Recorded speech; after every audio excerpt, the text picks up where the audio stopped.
보증금이나 임대료가 주변 시세보다 저렴한 공공임대주택. 정부가 저소득층과 청년 등의 주거 안정을 지원하기 위해 마련한 주택 정책입니다. 하지만 최근 이 공공임대주택을 에어비앤비 등 숙박 공유 사이트를 통해 빌려주는 사례가 늘고 있어 문제가 되고 있는데요. 자세한 내용 취재기자와 이야기 나눠보겠습니다. 조은하 기자 나왔습니다. 어서 오세요. 공공임대주택을 둘러싸고 어떤 문제들이 제기되고 있나요? 네, 사실 이 공공임대주택 당첨자가 몰래 세를 놓거나 아니면 지인에게 집을 빌려주는 이런 문제들은 사실 꽤 오래전부터 있었던 일인데요. 최근 들어서는 이 에어비앤비를 같은 숙박 플랫폼을 통해서 금전적 취득을 취하는 경우가 부쩍 늘어났습니다. 이 빌린 집을 다시 빌려주는 것을 전대라고 하는데요. 이 전대는 사실 현행법상 불법입니다. 이 공공주택특별법 제49조의 4에 따르면 이 공공임대주택의 임차인은 임대주택을 다른 사람에게 전대할 수 없습니다. 이를 위반하면 제57조의 3에 따라 3년 이하의 징역이나 3천만 원 이하의 벌금에 처하게 됩니다. 그럼 현재 공공임대주택 불법 전대 규모는 어느 정도 되나요? 네, 일단 SH 현황 자료를 보면서 좀 설명을 드릴게요. 2020년부터 올해 6월까지 SH 공공임대주택을 불법 전대해서 적발된 건수는 총 50건입니다.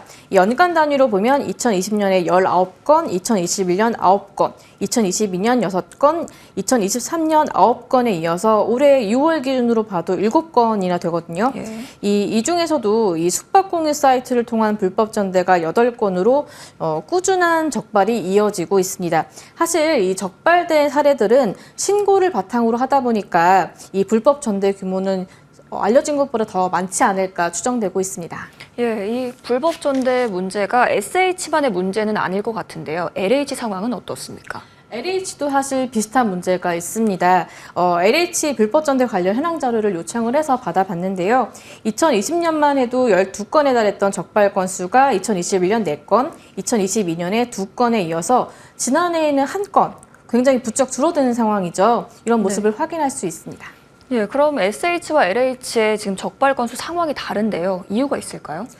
네, 일단 LH 불법 전대가 줄어든 거는 2022년에 국토부가 내렸던 방침이 좀 큰 역할을 하지 않았나 싶습니다.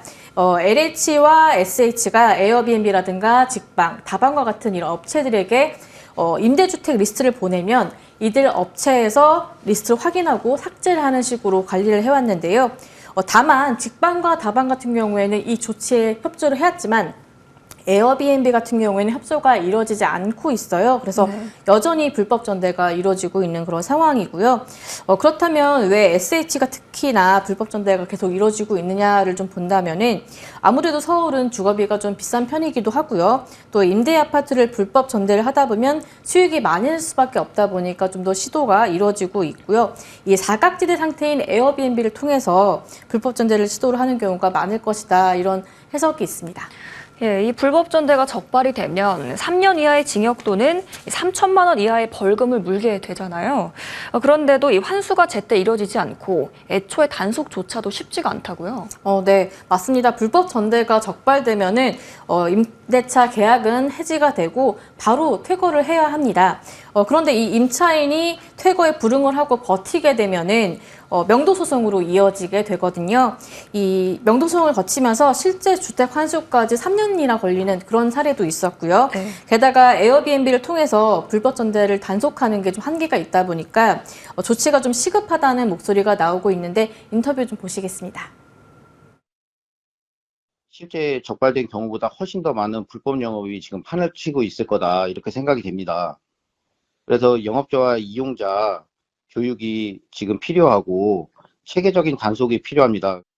불법 전대차의 처벌을 강화해서 우리 주거 안정을 누려야 하는 선량한 시민들이 더 이상 피해보지 않아야 된다고 생각합니다.